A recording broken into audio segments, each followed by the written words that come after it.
Global grain markets have experienced significant turmoil recently. From March 7th to 8th, China canceled an order of 240,000 tons of U.S. soft red winter wheat.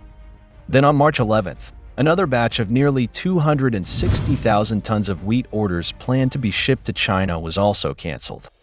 It is particularly noteworthy that since China and the United States gradually resumed wheat trade cooperation in 2023. In December 2023 alone, China purchased 1.12 million tons of U.S. soft red winter wheat. Currently, the total number of canceled orders in China is close to 500,000 tons, which is close to the highest record since 1999. This makes us curious. What did the United States do to prompt China to make such a decision? Under the giant wheel of modern agriculture, you may not know. In the past few decades, U.S. agricultural production has relied on a highly mechanized agricultural production model, and its output of corn, soybeans, wheat, and other crops has ranked first in the world. According to statistics, U.S. agricultural exports account for nearly 20% of its overall export trade, and it earns billions of dollars just from selling corn, wheat, and other crops. But everyone knows that this world is full of pursuit of interests. Last year, China's wheat imports surged, reaching 12.1 million tons. Looking closely at the sources of these imports, we will find an interesting phenomenon. For example, Australia, Canada, the United States, Russia, and Kazakhstan are all major wheat suppliers to China.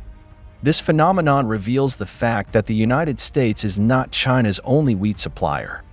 Especially recently, wheat from the Black Sea and Argentina has attracted attention due to its increased price competitiveness. For China, choosing diversified import sources is undoubtedly a wise economic strategy. But behind the seemingly economic choices, there may be a deeper strategic intention. China appears to be using this approach to impose some form of economic response on the United States. Why do I say that? In recent years, China's automobile industry has developed rapidly and occupied a place in the U.S. market at an unprecedented speed. According to statistics, on average, 3 out of every 10 Americans drive electric vehicles of Chinese brands, which is quite an astonishing proportion. Faced with the rapid rise of Chinese cars in the U.S. market, the U.S. government began to feel worried.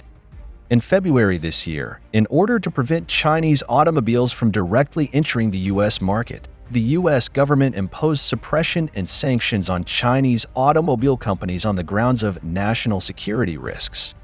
In addition, the U.S. government has taken various measures to erect barriers.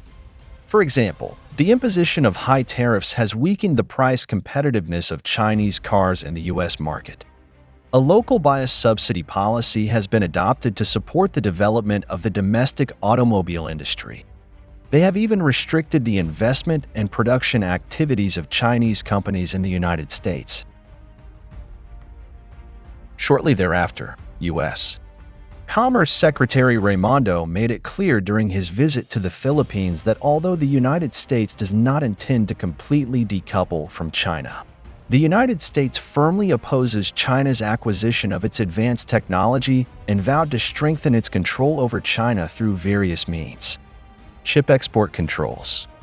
As we all know, China's chip imports have been rising in recent years, and its dependence on the external market is relatively high.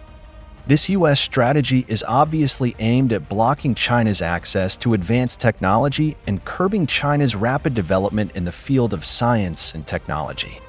In order to more effectively restrict China's access to these key technologies, the United States also hopes that South Korea will join this action.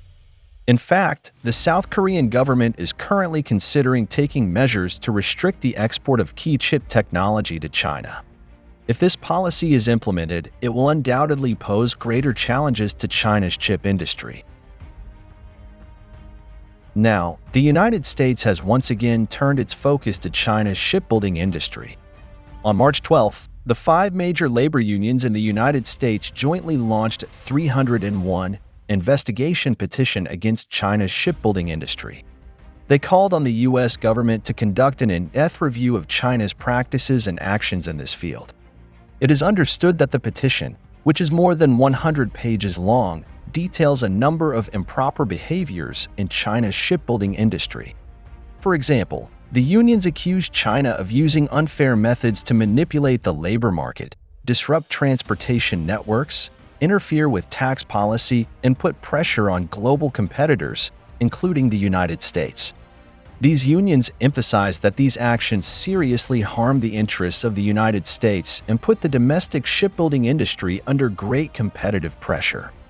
Therefore, they strongly call on the Biden administration to take immediate action to conduct a comprehensive investigation of China's shipbuilding industry and adopt measures to protect domestic industries in the United States from unfair competition. In addition, they also proposed imposing port fees on Chinese ships calling at U.S. ports, aiming to further restrict the activities of Chinese ships in the U.S. market.